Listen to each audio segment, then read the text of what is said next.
definite integral. We were given integral of root 9 minus x squared in terms of dx. The lower limit is 0, upper limit it's 1. So we have to go. So I hope you remember when I spoke about if you see roots, we need to try and think of inverse trigonometric functions. Start there. Because first of all, if I'm looking into whatever is in the root, I don't see a derivative outside there. So I cannot think of chains of functions. We could think of chains of functions if we see a function and a derivative when we want to integrate, or the use substitution, algebraic use substitution. But we can't because we don't even see a function multiplying the root. So this one we need to try and express it as a perfect what we call perfect squares. So I see we can have 3 all squared minus we still have x squared in terms of dx. Now we go and reference in our formula sheet. It's a squared over 2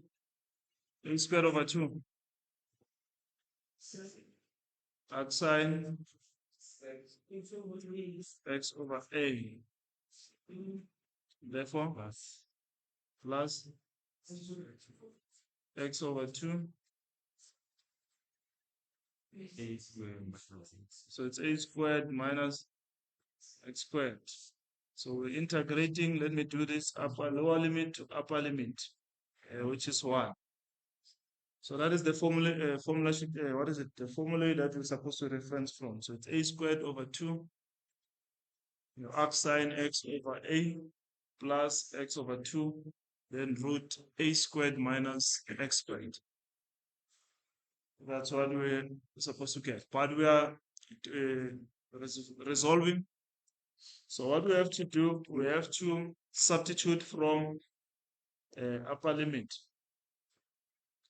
From our upper limit, we are going to say 9 over 2. We'll say arcsine. I think this will be 0 plus and 0. I think everything goes to 0 here. Or this will be 90. Because 0 already divided by that, but let me just substitute. Then 9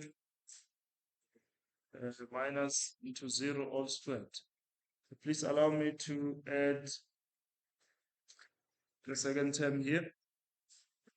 So must say minus from lower limit, which is 1. So we have 9 over 2 arcsine 1 over 3 plus 1 over 2.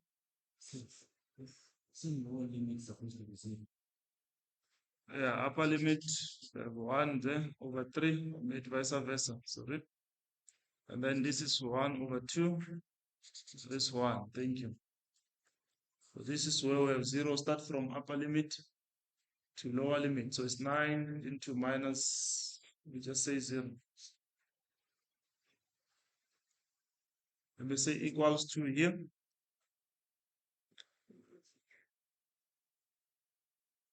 So arcsine maybe 1 over 3, because this I said gives me 8, which is 2 root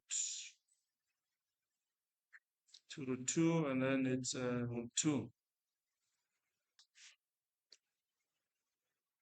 The calculator must work. You can start with this one first. So 9 over 2 arcsine 1 over 3 plus 1 over 2 times root 9 minus 1.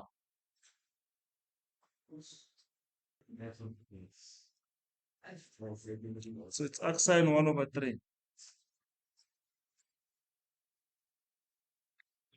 Make sure your calculator is in degrees. Yeah? It's 39. 89. So the first term is 89, right? So the first term is 89. 0. 5. It's 5. Then the second, I'm sorry for the mess.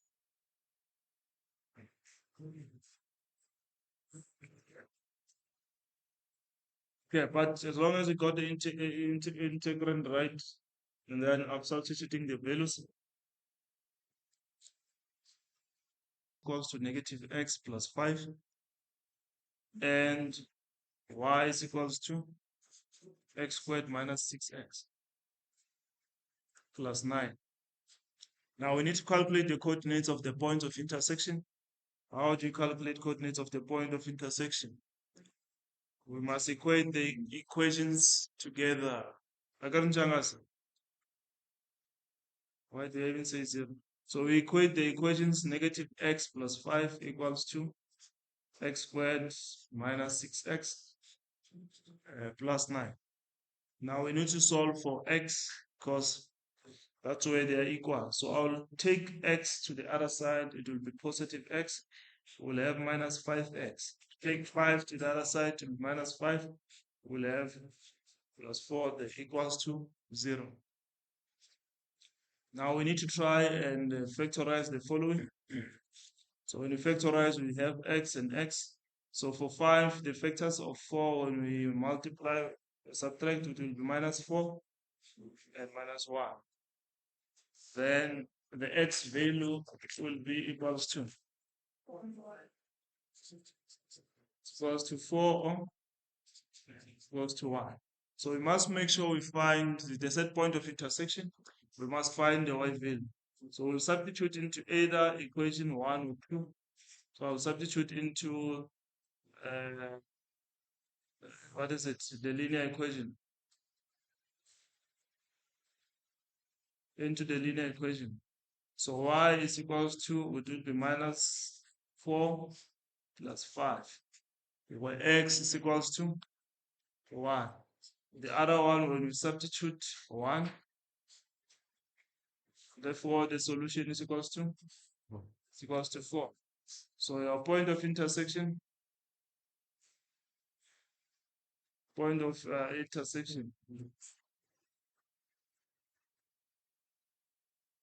would say point of intersection is not a point of inflection.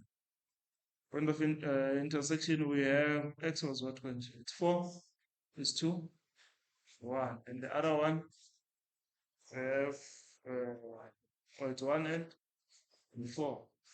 Or they switch vice versa. So you get your 2 marks.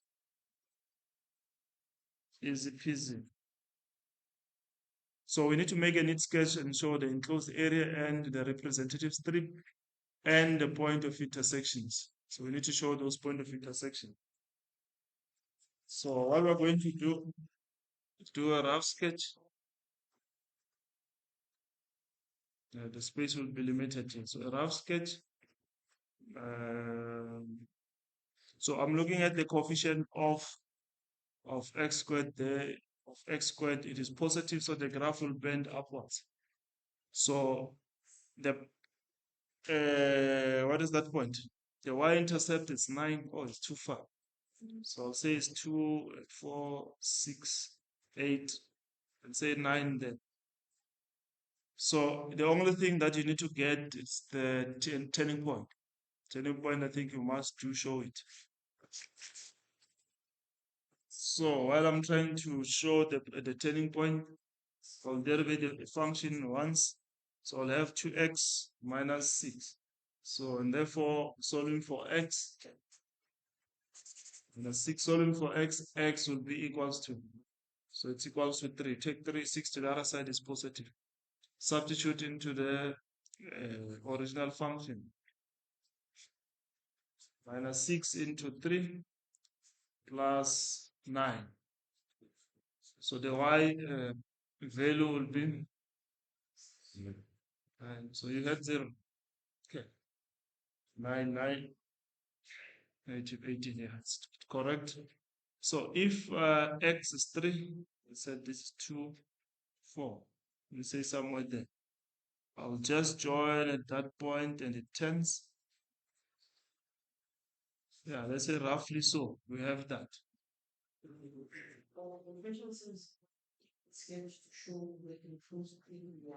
Yeah, the representative strip and what is it? And the point of intersection.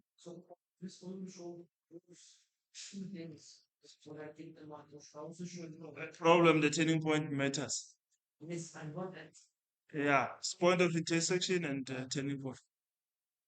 So the points of intersection that we have plotted, it means that the straight line must pass through 1:4, isn't it?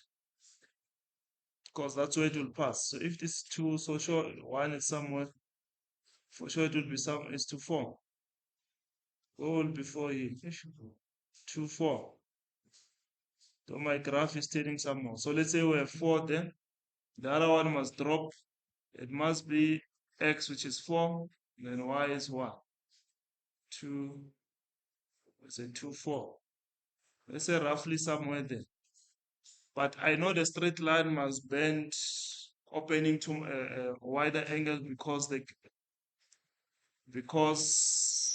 coefficient of the x value there is negative. So the gradient or the angle of inclination must be greater than 90 when we measure with the x-axis. So we just show the point of intersection quickly there. Now they said we must show the representative strip and the enclosed area by the curve. So the area is supposed to be here. So the area is somewhere there. I'm using what we call. So I can put the representative strip somewhere there, anywhere. So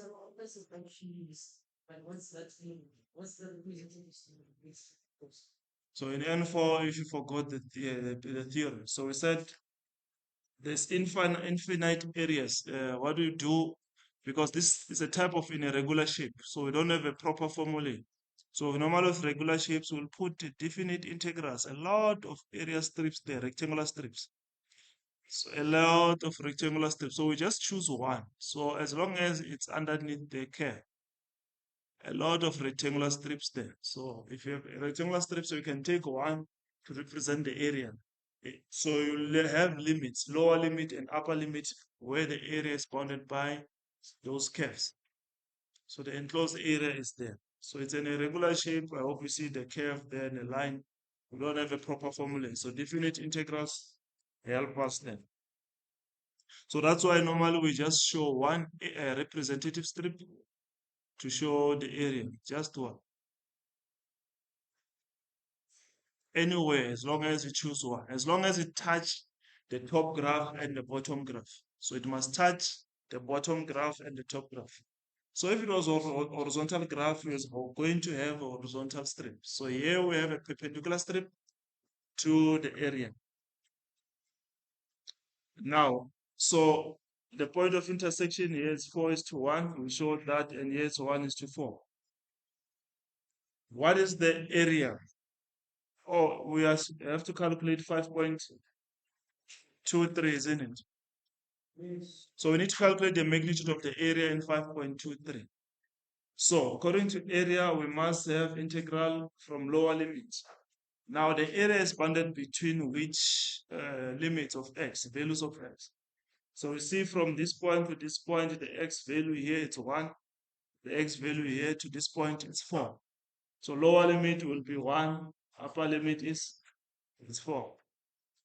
Therefore, it must be the top graph minus the bottom graph in terms of x. So integral 1:4. Now the top graph is the straight line. I hope you'll agree with me. So in terms of x, it's minus x plus 5. Therefore, minus. I hope you see I'm putting it in a bracket. And therefore, the bottom graph is the parabola, which is given by x squared minus 6x plus 9. Therefore, we have to integrate in terms of x. So before we even integrate, we need to try and add the functions because we see they're in terms of x, both of them. So what we're going to do, I see I'm going to have negative x squared. 6, this is going to be positive 6 plus that is plus 5x. And minus 9 plus 5, it will be minus 4. Therefore, integrate in terms of x.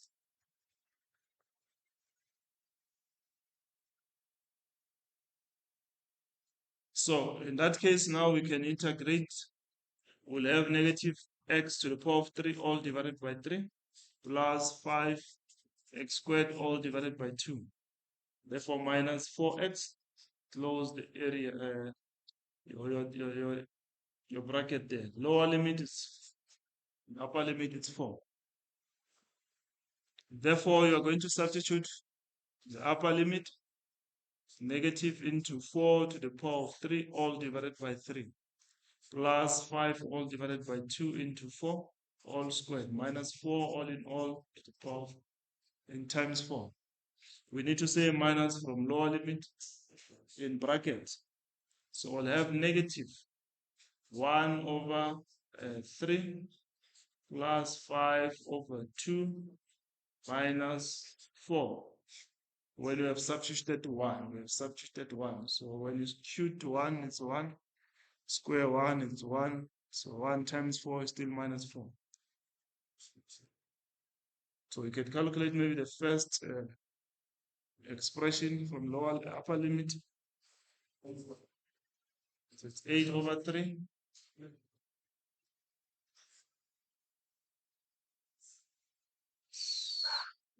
Positive 11.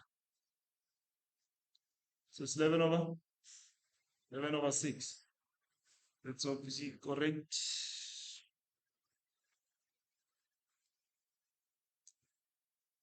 So therefore, the final answer would be, it's 5 over 6. It's unit what? Unit squared.